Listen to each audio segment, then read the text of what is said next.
nilikupenda kwa moyo, wewe ndiye ulisaliti.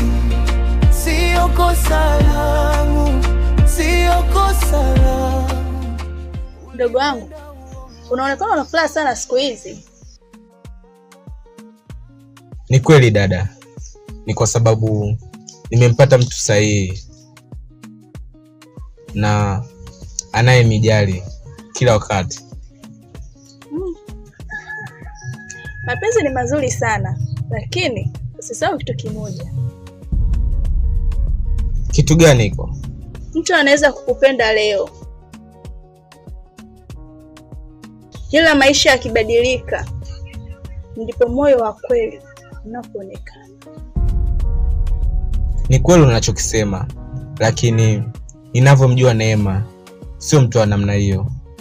Basi sawa, mimi nawatakia mapenzi mema yenye upendo wa dhati. Pia Mungu awajalie muweze kufika mbali. Asante dada. Mimi nipo ndani. Ngoja nikamalizie usafi.